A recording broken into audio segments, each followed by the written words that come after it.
Anbumani sir, மற்றவருடைய கருத்துக்களை கேட்டிருப்பீங்க. சட்ட ரீதியாக இந்த 2 விஷயங்கள் மட்டும்தான் மாநில அரசுகளுக்கு அதிகாரம் இருக்கு. ஒன்று, கிரீமி லேயரை நடைமுறைப்படுத்துவது குறித்து கொள்கை வகுக்க வேண்டும் என்று சொல்லியிருக்காங்க. இதை கடந்து இந்த தீர்ப்பில் வேறு என்ன சட்ட ரீதியான நுணுக்கமான அம்சங்கள் இடம்பெற்று?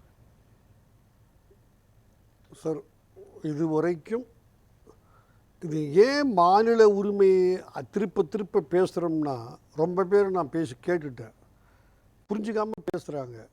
இது இந்த ஷெட்யூல் காஸ்ட் எதிர் நோட்டிஃபைன்றது ஆர்டிகல் 340, 41, 42ல் பார்லிமெண்ட் அட்வைஸ் பிரகாரம் either law by parliament or the president of India.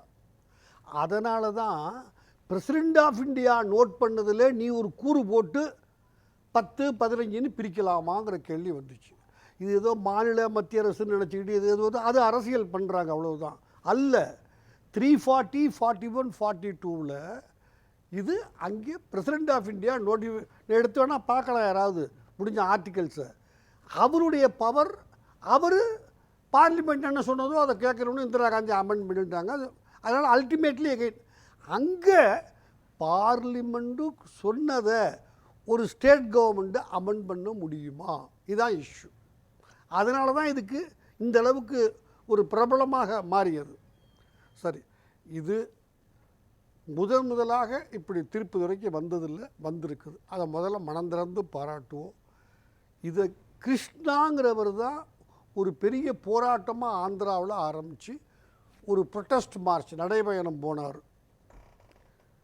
6 June 97ல் அரசியல்வாதின்னு பார்த்தீங்கன்னா இவர் நோட்டிஃபை பண்ணார், சந்திரபாபு நாயுடு நோட்டிஃபை பண்ணார். அதுதான் 5 நீதிபதிகள்கிட்ட தோற்று போச்சு. சுப்ரீம் கோர்ட்டில் போய் கிடையாது, பண்ணக்கூடாது, அது ஹோமோஜீனியஸ், நீ பிரிக்க முடியாது அதுன்னு சொல்லிட்டாங்க. இப்போ அதை இல்லை, பிரிக்கலாம், தவறு இல்லை.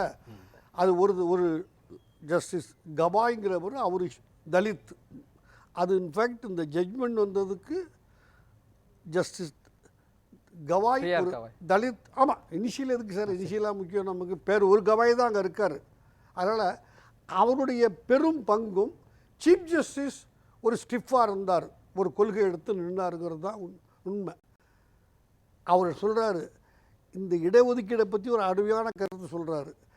இந்த ரயிலில் ஏறுறவன் மாதிரி இது, எப்படியாவது அவன் ஏறிக்குவான், அப்புறம் உட்காந்துக்குவான், அடுத்து இன்னொருத்த வெளியே நிற்கிறவன் ஏறாமல் பார்த்துக்குவான். இதை விட ப்ராபபிளி ஒரு ஜட்ஜ்மெண்ட்டில் என்ன நடந்துக்கிட்டு இருக்குது இந்தியாவில்ங்கிறத வேற பிரமாதமாக சொல்ல முடியாது. இது உண்மை. நான் ஏறிட்டேன் ட்ரெயினில், கஷ்டப்பட்டு முண்டி அடித்து ஒரு ஜெனரல் கம்பார்ட்மெண்ட்டில், அடுத்து நான் என்ன பண்ணுவேன், எவனும் ஏறிடக்கூடாது, உள்ள நாக்கா தாப்பாக போட்டுருவேன். இது அந்த அளவுக்கு வந்திருக்குது. அதனால் மிக பாராட்டப்பட வேண்டிய ஒரு ஜட்ஜ்மெண்ட். உண்மையிலேயே முதல்ல வந்த ஜட்ஜ்மெண்ட் தான். அதில் ஒன்றும் உங்களுக்கு எந்த, அதனால தான் 5 ஜட்ஜா 7 ஜட்ஜான்னு சொல்லி 7 ஜட்ஜு, அதில் ஒரு லேடி ஜட்ஜு மிஸ்ஸஸ் பட்டேல் வேறு மாதிரி சொல்கிறாங்க. அது அவங்க உரிமை, அது அல்ல. அதுதான் இது உண்மையிலேயே முதலாக வழங்கப்பட்டிருக்கிற ஒரு ஜட்ஜ்மெண்ட், வரவேற்கப்பட வேண்டிய, இது இன்னொன்றையும் காமிக்குது. ஒரு தலித்தை மேலே கொண்டு உட்கார வச்சோம்னு சொன்னால் 100 தலித்துக்கு நன்மை செய்வாங்க அப்படிங்கிறதையும் இது ஒரு உதாரணமாக நான் பார்க்குறேன். இல்லை, நீங்கள் அது உதாரணமாக பார்க்குறேன்னு சொல்கிறீங்க. ஆனால் அவர் தானே இன்னும் அப்சர்வேஷன் இன்னொன்று சொல்லியிருக்காருல்ல, கிரிமி லேயரை வந்து நடைமுறைப்படுத்துறதுக்காக கிடையாது சார். ஆமாம் சார், அது ஆனால் அதுக்கு ப்ளீஸ் நம்ம கேட்டீங்க, நான் பதில் சொல்கிறேன், கேள்வி புரிஞ்சு போச்சு சார். சார், கண்டவே வந்துடக்கூடாது சார். அதுக்காக டிக்கெட் இல்லாதவனை ஏற்ற முடியும். அவர் சொல்கிற உதாரணத்தையும் நான் சொல்கிறேன். டிக்கெட் வாங்கினவனே காக தோறது ஏற்றலாம் சார். சார், 3 தலைமுறையாக ஜெகஜீவன் ராம் வீடு நீங்கள் போயிருப்பீங்கன்னு தெரியாது, நான் போய் பார்க்க போனேன். ஒரு பெரிய கோட்டை, 7 தலைமுறை பணக்காரன், 7 தலைமுறையாக ஜெகஜீவன் ராம் பணக்காரன். யார் அவர் சொல்கிறார் பார்லிமெண்ட்டில், ஏயா நீ 10 வருஷமாக டாக்ஸ் கட்டல, மறந்து போயிட்ட. 7 தலைமுறையாக மிகப்பெரிய எதுக்கு சார் அவனுக்கு போகணும்?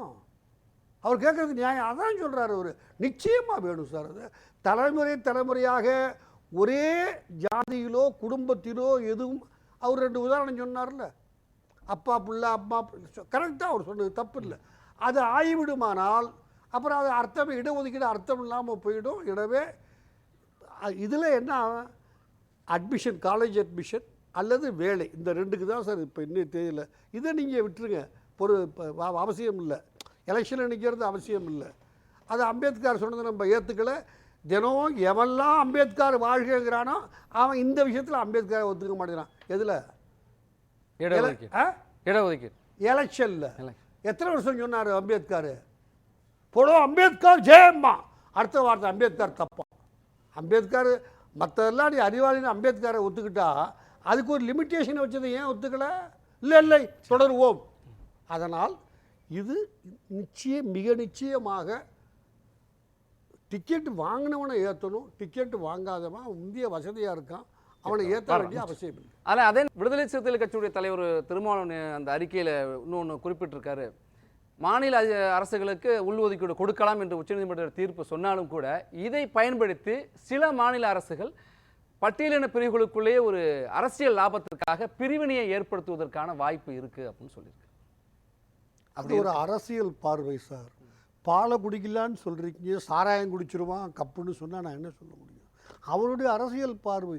ஒரு நல்லதுக்கு கதவை திறந்துருக்கான்னு கைதட்டுறோம், பாம்பு வந்துடும்னா நான் என்ன செய்ய முடியும்? அதுதான் அவர் சொல்கிறார். ஒரு நல்ல காரியம் நடந்திருக்கு, அதை முதல்ல பாராட்டுவோம். ஐயோ கதவை திறக்காத பாம்பு வந்துடும், அவன் டம்ளர் குடிச்சினா அவன் சாராயம் குடிப்பான். What is this? அவருடைய பார்வை, அது ஒரு அரசியல்வாதி, அவ்வளவுதான்.